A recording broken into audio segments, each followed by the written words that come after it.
Hi there, Janet Fritz here for Galaxy Girl Creations, and I'm doing something a little bit different today. I am doing a live or a real-time video. It's not really live because it's good video, but I am talking to you while I am doing things versus doing a voiceover. And I will go off screen and do a few things and then come back, but for the most part I wanted to do some of this in real time. So I had a request to do a video for this particular layout. Somebody had asked me if I had done a video, and I did not do a video. This was done during the Secret Not Secret Kit Club party weekend, and I don't always film during that weekend because I'm trying to get things done quickly. I'm doing a lot of different videos or a lot of different things at one time, and I just don't think about it, as well as I had other projects going on that were not scrapbook related with my family. So this was something I was coming and going because I had to allow for dry times and whatnot. So later in the weekend I did this video, or not this video, this layout, which is very similar to this one. Same idea, same kind of basic structure, just reversed and on a smaller scale. And so I am going to go back and do something in 12 by 12, very similar, different colors. Both of these I used Dylusions paint for the main two colors. I'm going to do watercolor today, and so you can see that you can do it in varying ways. You can use different products, you can use different mediums to do the same technique. So what I started with was I kind of came up with a bit of a formula for this layout, or a recipe if you will. So the recipe is 1 12 by 12 white paper. Now you could also use an 8.5 by 11 or 9 by 12 or 8 by 8, whatever size you typically scrapbook in. You want one white piece of paper. Your paper does not need to be prepped. It does not need to be mixed media paper. This is just plain cardstock. It is a little bit thicker. This is just really thin cardstock. So you don't have to prep it with gesso or anything, because you are putting on a layer that's kind of thin, and it dries fairly quickly that way. With this particular one, I used a brayer and I rolled the orange on. With this particular one, I just grabbed a little bit of the blue with my bone folder and I just smeared it on. You could use a credit card, you could use a paintbrush, whatever you have handy. The second thing that you're going to need is a piece of pattern paper, and so I chose this one. You don't need a whole sheet. This is to get your shapes out of. Both of these have circles. Today I'm going to do stars, and I will show you how I do that. On both of these, this one I used 3 different size punches. This is like a 3-inch, a 2-inch, and a 1.5 inch. And on this one, I actually used some products that I had around my house, and I stamped them and then I just fussy cut around them. What I did was I used a can of black olives for the large one, and I just basically ran this into my ink pad and then I stuck it down and I twisted. And that's what gave me the black circles around these. And then for the other 2 sizes, I used this little medicine cup. It comes on like NyQuil or Dayquil or one of those liquidy medicines.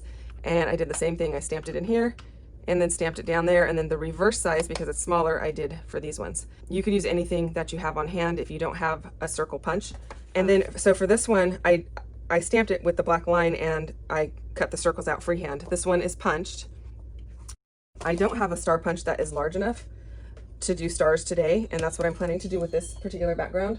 So what I did was I just went on the internet and I looked up star image. I brought it onto my iPad and I sized it in 3 different sizes. And you can do this on a laptop as well. You could do it on a computer and print it out. I just did it on my iPad. I laid a piece of computer paper right over the top and I just traced it. That's all there is to it. And I used the computer paper because I could not see well enough through that. This is too thick. So I just used this, and then I will hold this onto here and I will just cut it out freehand. In order to get the black lines around these circles, I used my Muji pen and I just drew them freehand. And I find when you do 2 circles and they're both a little bit wonky and sketchy looking, it looks like they're supposed to be that way. And in mixed media, a lot of doodling looks like it's supposed to be that way. Everything's kind of got this organic feel to it. And there's nothing that's done in perfection on these pages. So I am going to take my 2 photos. I have a photo of my son and his girlfriend, and then his Jeep with kayaks that they bought on top. I'm going to go ahead and matte them. I am going to matte them in white with black underneath. In this particular one, I did black with a piece of white vellum, and then I had a piece of acetate, and that's what gives you this grid on one side and this kind of a chunky diamonds on this side. That's just a piece of acetate. You can use whatever you want. You can use any kind of cardstock, any kind of layering materials. You can put one of those glassine bags underneath, vellum, tissue paper, whatever. This one I just did with black, and then I did a torn edge down here because that again kind of adds to the homemade, not perfect look. So in this case, I'm going to use this piece of Pink Fresh Studio packaging, and I like that it has this little gray line on it. And then I will be doing the black underneath it. And so I'm going to go ahead and do that. And then I'm going to cut my stars. I'm going to cut 2 large stars. So another piece of the recipe is you want 2 of your large shape and 3 of each of your smaller shapes, which is exactly what I've got on here. Actually, this one just has 2 of every shape. This one has 2 of the large shapes, 3 of the medium shapes, and 3 of the small shapes. So you can choose if you're going to put shapes on this opposite side or not. That's totally up to you. I will cut mine just so that I have them done if I want them. So again, 2 of the large shape, 3 of the medium, and 3 of the small out of your pattern paper. The pattern paper doesn't have to be 12 by 12. It doesn't have to be an exact size. As you can see, this is from my scrap bin, as long as you can get those shapes out of it. I want to go ahead and figure out the placement of my photo, and I'm going to put a swatch of color down. So I'm going to go ahead and use my photos on this side, much like the smaller of the 2 layouts that I've already done. And the reason for that is his Jeep is facing to the right and down, and then they are looking to the right. So I want them looking in towards the layout, versus if I put them over here, they look like they're going to be rolling right off the layout. So it's going to be over here. So that means I'm going to want that swatch of color in this direction. If you want your photos more spread out, you would want a little bit more of an angle. You basically want your swatch of color to come out the top and the bottom of your 2 photos. And in that case, I kind of need to decide how close together I want them. And I think it'll be something kind of like that. And then for my third area on this side, I am going to liken it to that visual triangle.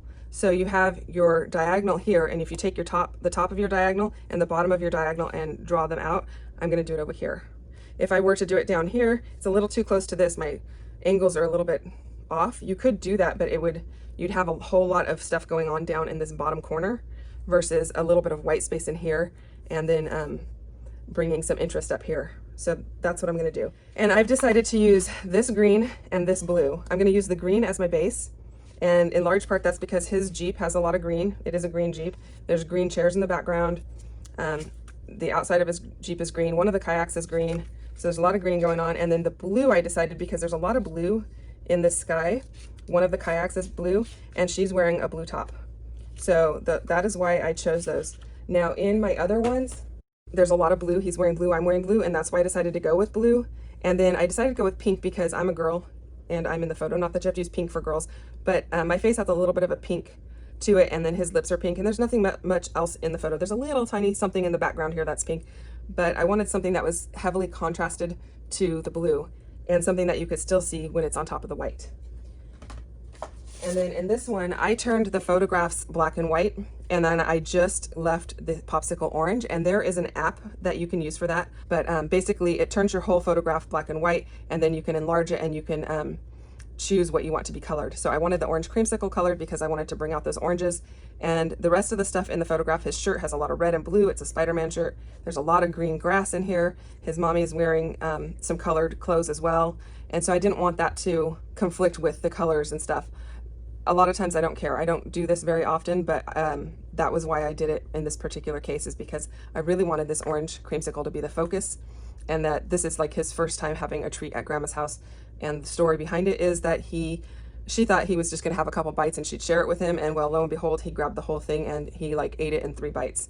So if you watch my channel, you might know that this kid loves to eat. He loves all kinds of food and has no problems you know, with choking or anything like that. So he just like broke the top of it off and ate it up and ate it really fast. We were all quite shocked. So anyway, I'm gonna go ahead and put down my swatch of green and set that aside to dry. I've already wet the watercolors over here, and the way I did that was I just sprayed some water in it like so and let them sit while I was talking to you. I do want it pretty saturated because I do want bold colors. So I'm gonna say right there. A lot of times I will also take my pencil and just kind of give a little triangle in the bottom and top corners so I kind of see the diagonal. And don't do it too close to the edge of your photo because you don't want to have to like have those pencil marks showing. Once I put the watercolor down, the pencil marks cannot be erased.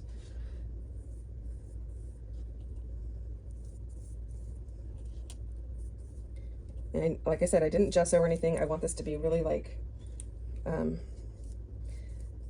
heavily saturated, so there's not a lot of water in it. And with a paintbrush, I'm getting a lot of strokes that are like, I have a lot more control than if I used a brayer or if I used, you know, the bone folder or a credit card or whatever. I can kind of control it a little better. And that could be good or bad depending on how you want your look. I want some little brushy strokes down here. Okay, and in this process, I do like to come back and double check that I have things where I want them. I think that's gonna work out. I might go just a tad whiter over here in a kind of a lighter color.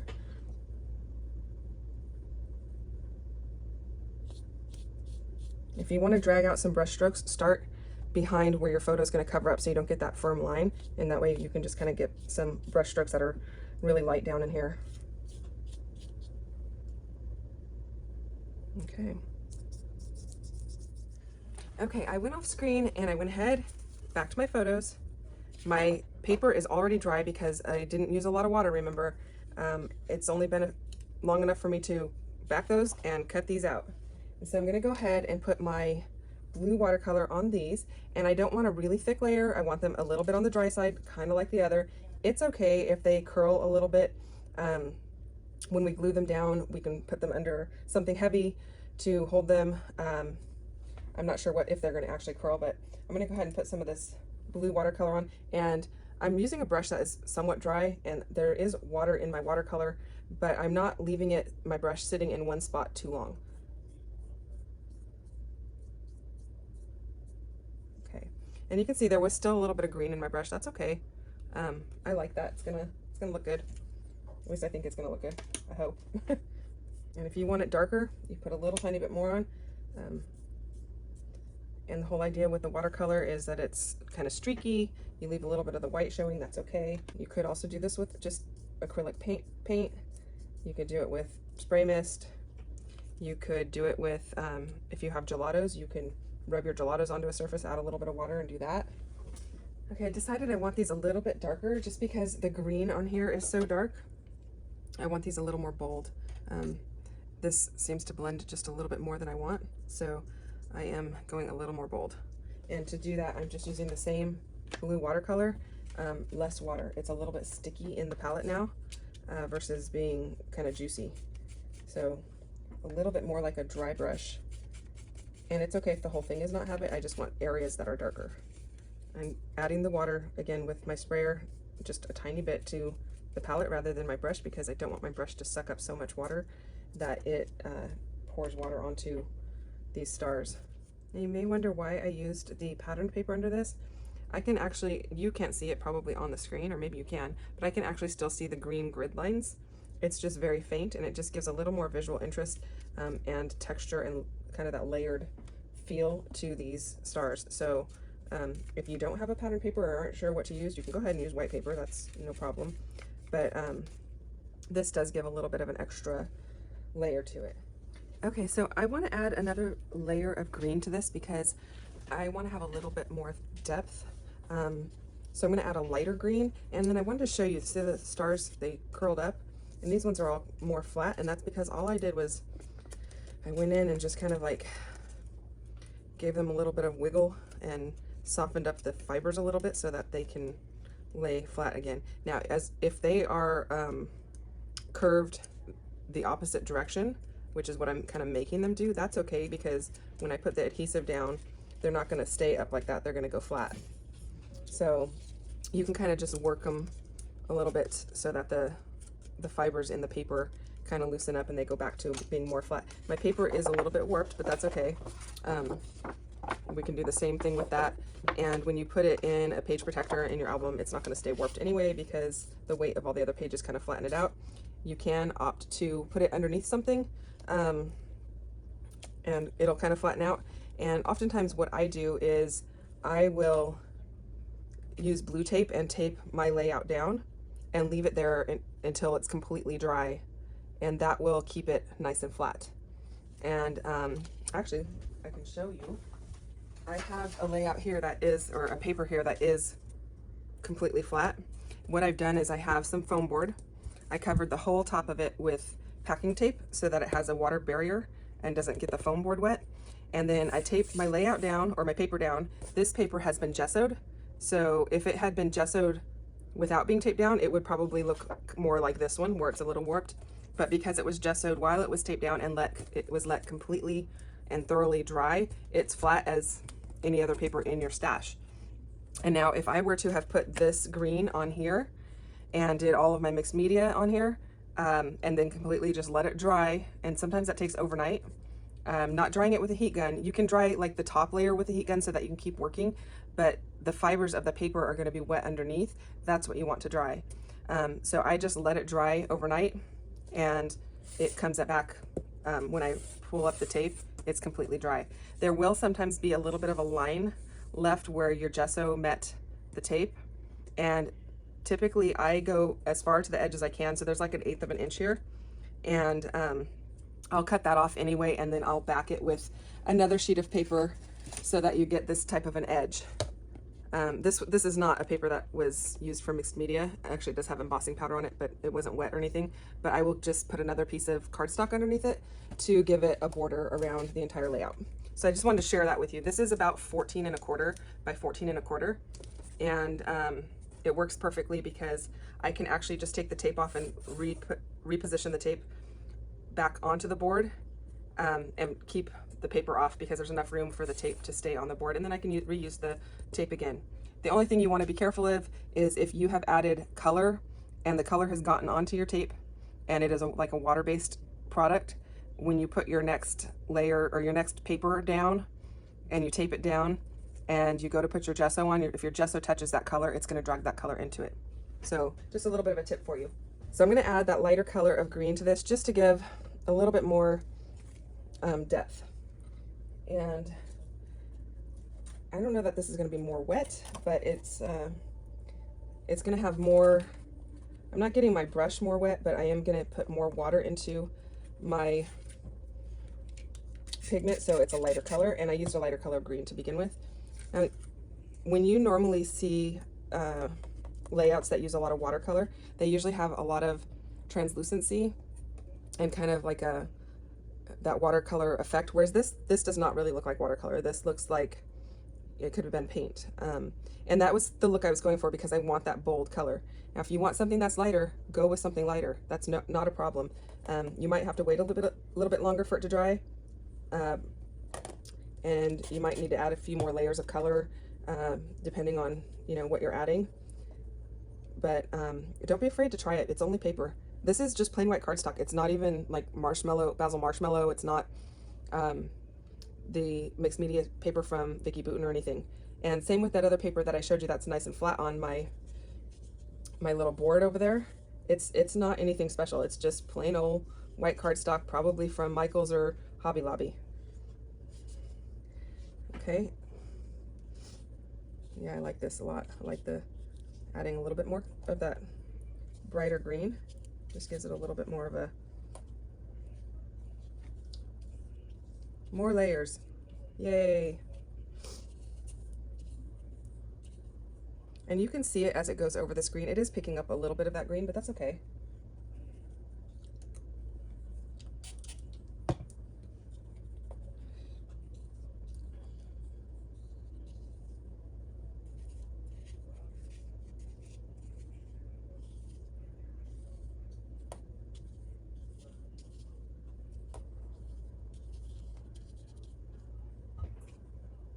There we go.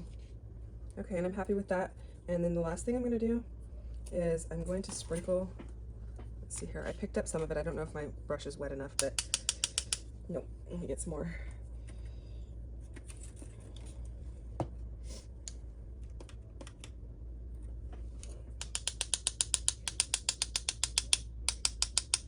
I'm going to get some of that same color in there, and I definitely need more water on my brush because it's not coming off.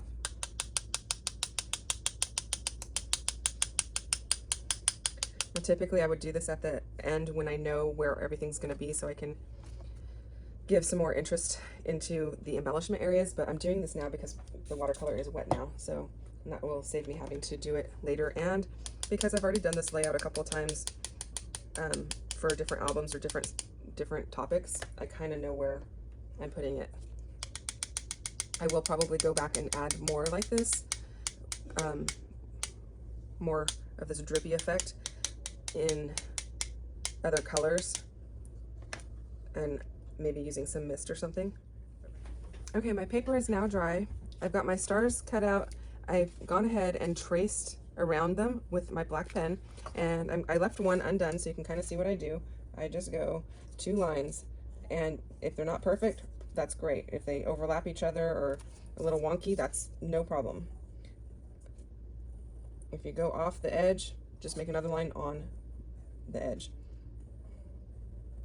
And you're not trying to necessarily even go over that same line twice. You're just, if there's 2 little lines, that's good. That's kind of the thing with mixed media. You don't want it to look perfect.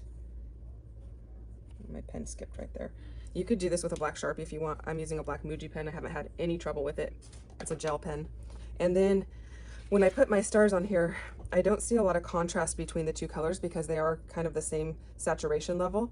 So what I did was I took my Distress ink and I just went around it, and you can't see the lines as well now that I've put the Distress ink on, but that's okay.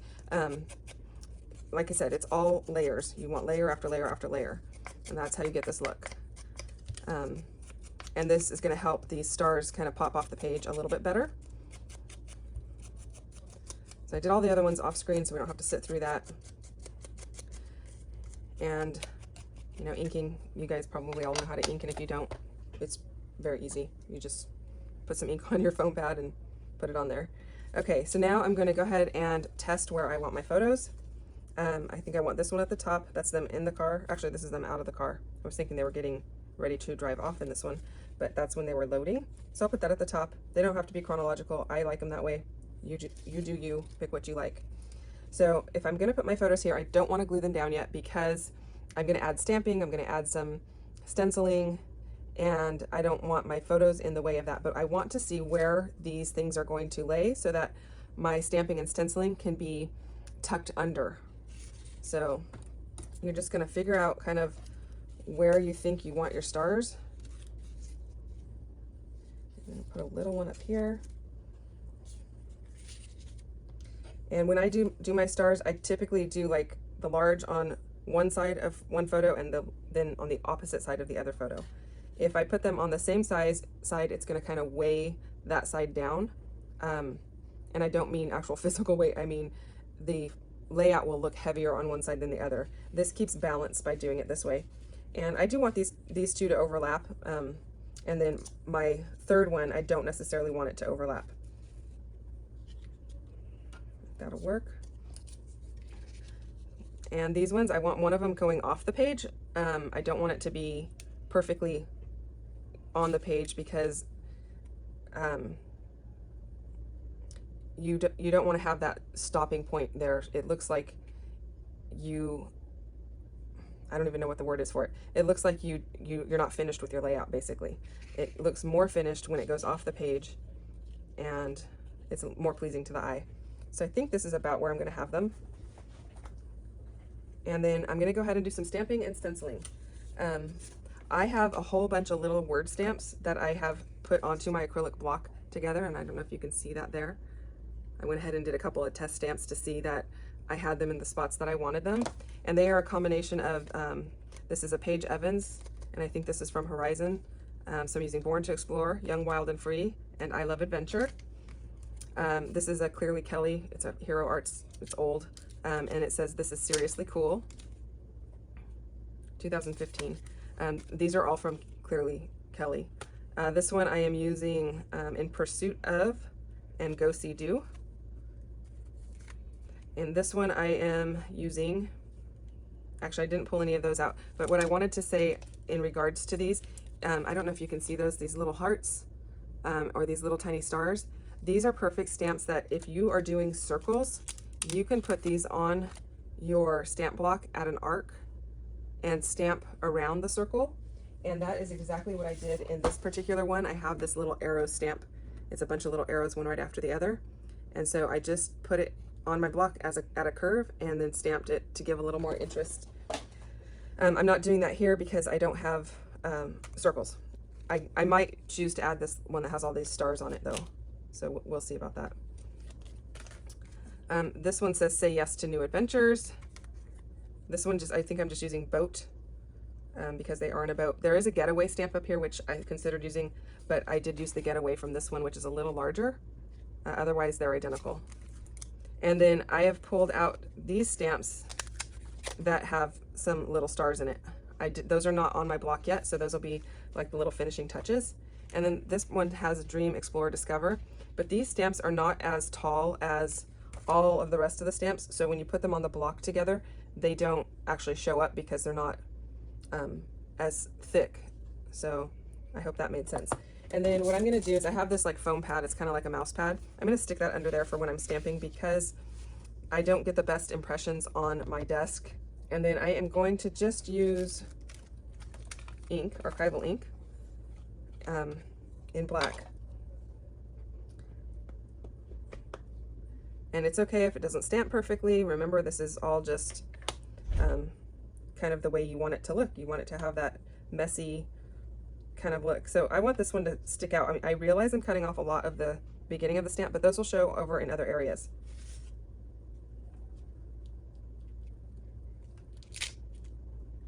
Perfect. And I don't mean perfect in that it all stamped perfectly. I mean perfect as in that's right where I wanted it.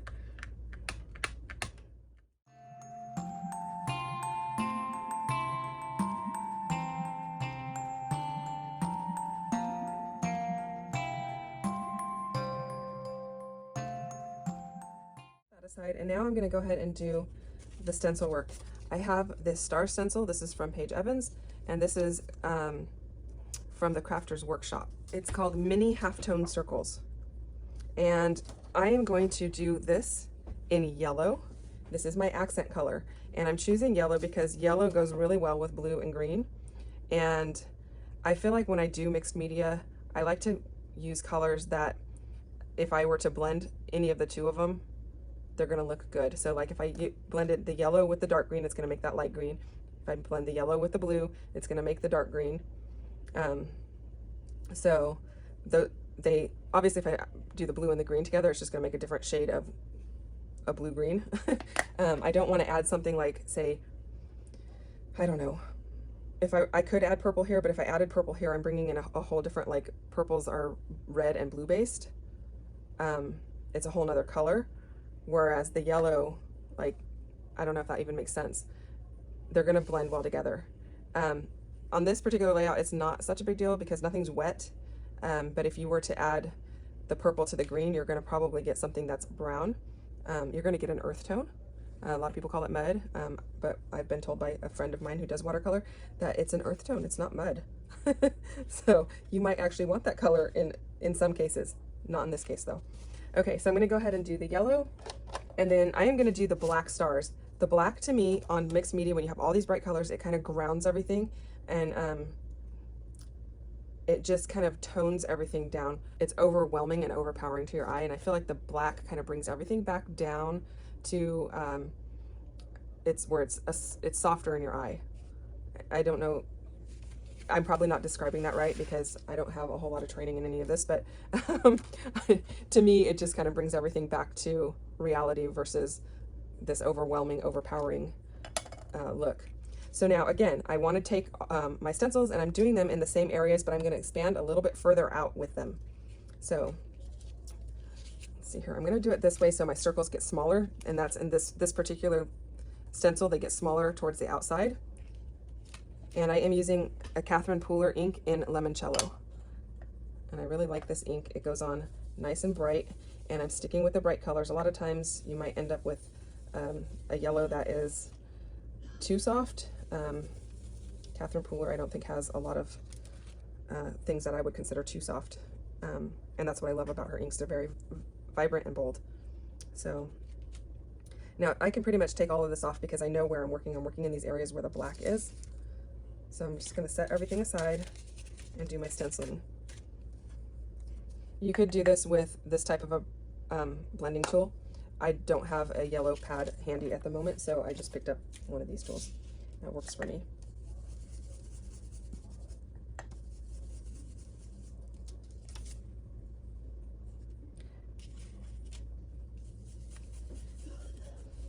I also don't want things to look disjointed where it's just, you know, one in each area. I want to kind of have some things that might flow through, so or flow together. So these two kind of join together, but there's definitely a meeting point here where they're really small dots. This one I'm going to kind of work that way a little bit, back up. And this one, I'm going to go this way.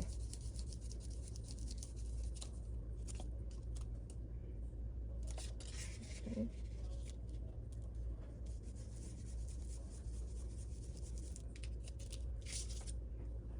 Okay, we'll set that aside, and now I'm going to go to the stars in black. I'm just going to use black distress ink. And in this one, the center stars are smaller than the outer stars, so I'm going to work my way out. And I think I'm going to go really light over the stamped area and darker towards the center.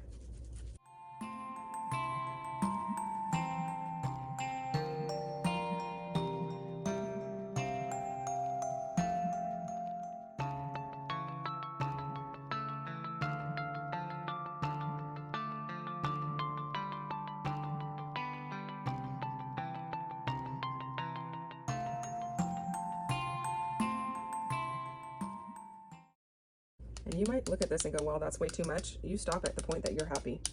But oftentimes I feel like mixed media, you're like, I don't know if it's done. I don't know if it's done. It doesn't look great. Keep adding, because that's probably the problem. You probably need to add more. Sprinkles just kind of finish everything off. Okay, now that has to dry.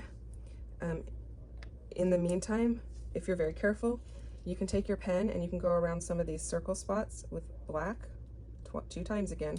2 times makes it feel like it's supposed to be there, and it's not supposed to be perfect. 1 time I feel like kind of makes it look like it's supposed to be a perfect circle around it, and I don't think you're ever really going to get a perfect circle that you're just hand drawing. And you don't want to do every single one, you just want to go around a few of them. And I try not to stay like a uniform pattern where it's every other one. You can see there's the one in the middle is not done, and then over here there's 2 together that are done. So you just kind of want to get it so it looks like a random pattern. So it's a planned random pattern. How's that sound? And these ones are kind of hard to see because there's so many layers. This one. That one you can barely see.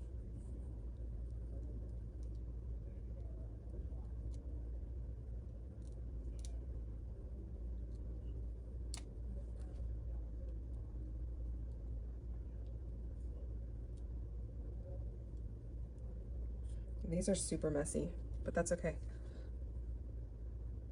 Sometimes messy is good. Okay, and then if you want some splats that are not perfect, larger splats, you can just take your mist and make a little pool, you know, move it around with the tip of the mist, and that will make some non-perfect ones as well.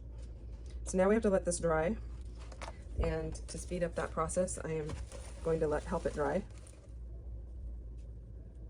And again, before I glue this photos down, I'm putting my stars in because I want to make sure I left enough room on above and below, because I've noticed a couple of times I went to put them in and I ran out of room down here for that 3rd little star. I think part of that might be the way that I'm putting them in. I need to switch the big to that side, the small to that one. Gives a little more room for this, and then I'll have to switch these 2. That's okay. Yeah, much better. Just the simplest little thing makes a difference.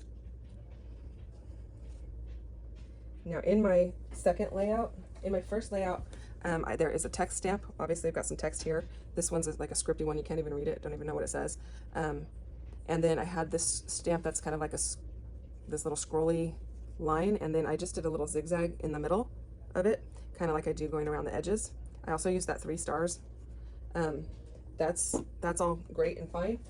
In this other one, rather than having that type of a stitching look, I actually did stitch on here. So that is actually stitching from my sewing machine You can decide what you like. If you don't have access to a sewing machine, you know, do your faux stitching with a pen. You can do it with, if you have a stamp set that has faux stitching, that works too. And then this process requires liquid glue because it doesn't, you can use your ATG, but I find things pop off too easily with my ATG, so I always go back in with my liquid glue. And if I am if I am stitching with my sewing machine, I'd rather use my liquid glue in a small area to hold it on than my ATG, because if you run your needle over the ATG tape, even if it's in between, it kind of gets a little more gummy than if you use this. It just kind of helps so that I don't have to fix or clean my sewing machine needle quite so frequently. I also try not to put the glue super close to the edge of the photos in case I want to tuck some wording in there or something like that. And this glue dries relatively quickly, so it should be no problem. It also dries clear and matte, so you're not going to see a lot of mess from it. Okay, and I'm going to stamp them in what I call the armpit of the star. Actually, I don't really call it that, I just made that up, but it does kind of look like an armpit.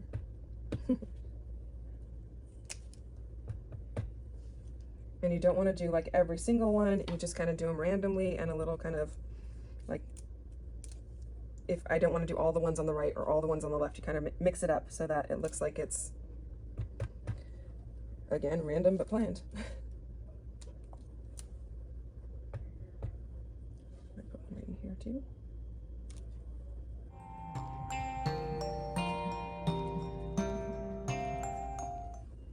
Now this set actually has a solid star and then an outline, and I thought that might be cute as well. I don't know, I'm gonna see if I want to use it here. And for that, I kind of do them on opposite sides because then I can see where I want them.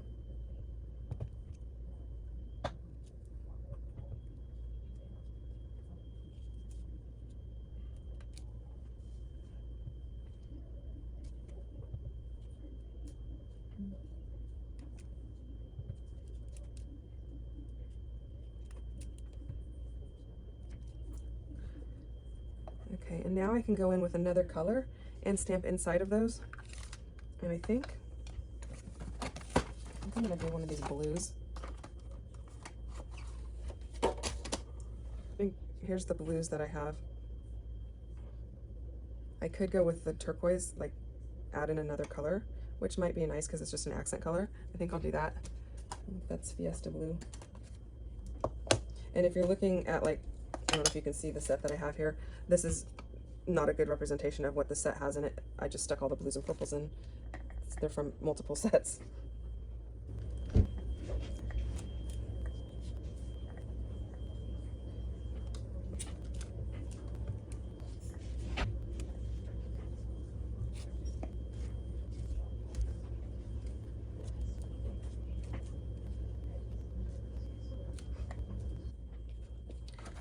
Okay, now the next thing I'm going to do before I do any embellishing, and sometimes I do this before, sometimes this is the very last thing that I do, but I'm going to do it now because then I'm going to go off camera, put everything away, and pull out some embellishments. I'm going to go ahead and do my lines all the way around. So 2 lines all the way around. It's okay if they cross over each other, kind of makes it better if they do. I also find that it's easier to draw these lines if you're pulling towards yourself than if you're pushing away.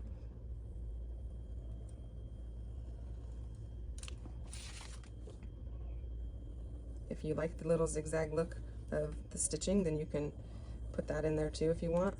You could also actually do stitching around this instead of doing the doodle line. You could stitch with your sewing machine. You could trim it down and put a black piece of cardstock underneath, and that is something that I do frequently. Let's say that I glued things down and this star had like another 1/4 to a 1/2 inch of gap and this one was right on the edge.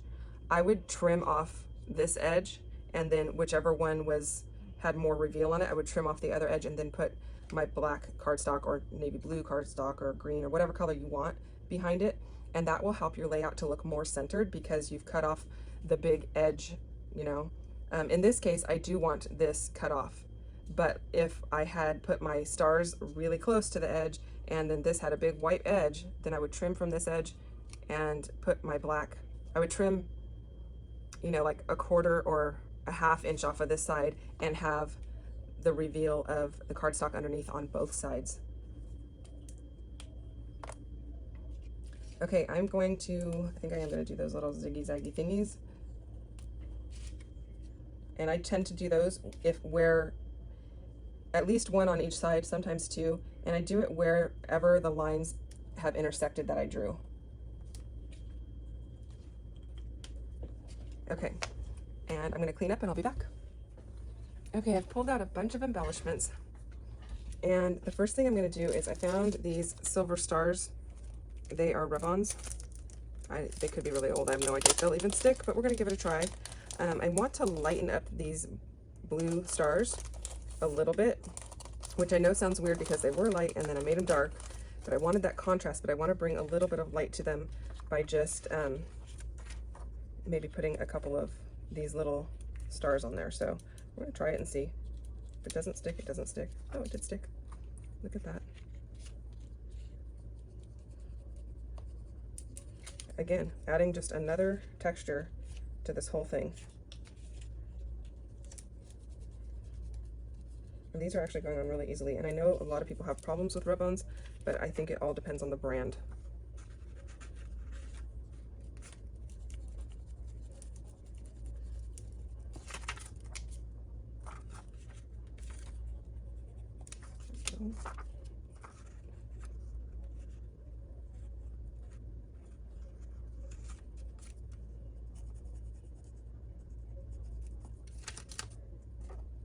And in fact, they come off so easily if you just press on them. They just come off when I barely pressed on it, so you have to kind of be a little bit careful here. And that was just pressing with my fingertip, not with the popsicle stick.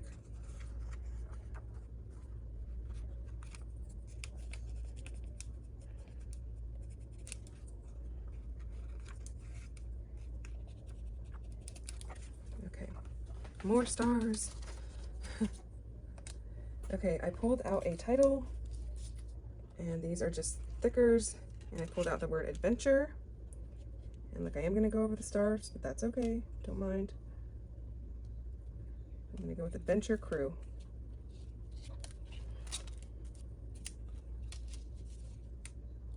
And I like how the C dips down into the star right there. So that was, that kind of helped me decide I wanted to use that word. And I knew I wanted to go with black and white because there's a lot of other colors going on. In my other ones, I did use colorful titles and whatnot, but this one, the colors are all a lot darker than the other layouts that I did. So that is why I'm kind of using the embellishments to brighten things up and not add a whole bunch more color. I think if I added more color, like let's say I added this where it says the next destination in blue, it kind of just gets lost in there. So, and then if I added blue in that area, I'd have to add it in all of the other areas to kind of have a little bit of consistency. But I don't know, I think they just kind of get a little bit lost. So I do like this Let's Hit the Road. So I'll put that here. And then I like these silver stars too. And yeah, I do know that I might be covering up stars that I just put on. That's okay, I don't mind.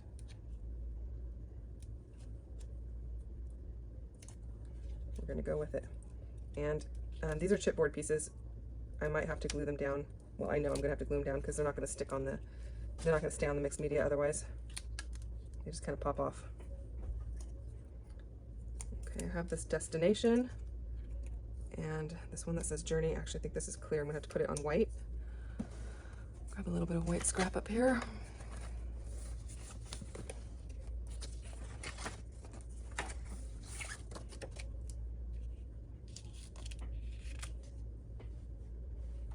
There.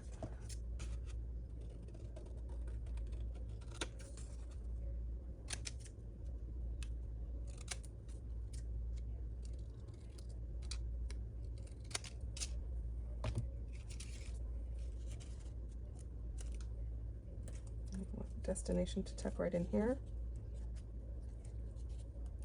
Journey, destination. And I think I'm gonna use this thing that says new. Is that a sticker?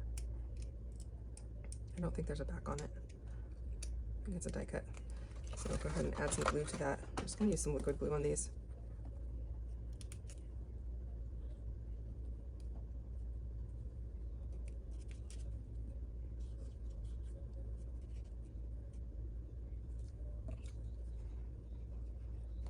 And I'm putting new because they've got new kayaks. So oftentimes when I use like the glue like this, I'll stick the sidekick on top to hold it down until it kind of dries a little bit.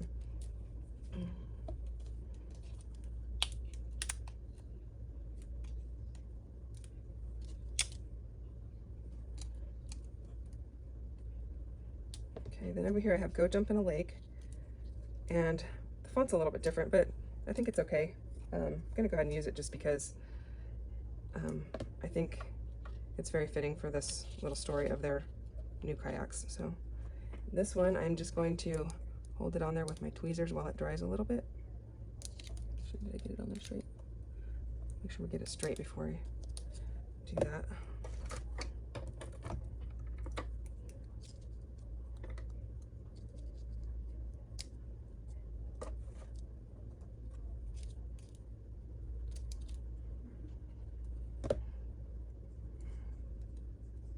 Forgot to peel the back off.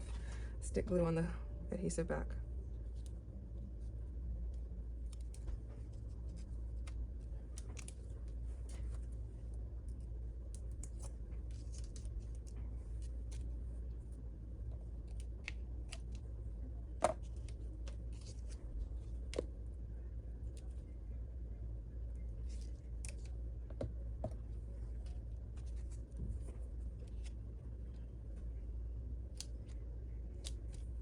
Okay, that's pretty much going to do it. It's not going to take a lot of embellishment because it's got a lot going on. Now, other things I could have done is I could have used, if I were to have used stitching on these stars, I would have used white instead of black, just to lighten them up, like I said. But I think we did that, adding a couple of little stars here and there, and adding these silver stars really helps. And I know I have 2 in each spot. I think that's okay. Just because actually there's way more than 2 stars here if you count all the stars.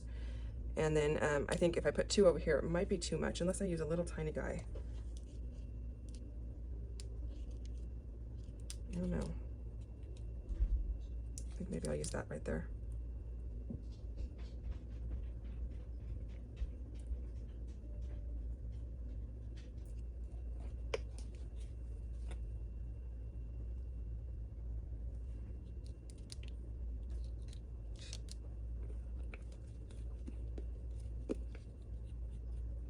Remember, this glue dries clear and matte, so it's not going to matter that it dripped there. In fact, I probably just took some of the paint off of there. That's okay. So that's going to do it. I'm just going to add a little bit of journaling right in here, and I really don't have a whole lot to say. And I will probably put the name of the place that they were going right there with my white pen. And that's it. So I will do that off camera. I will show that in the close-ups. If you have any questions or comments, leave them down below.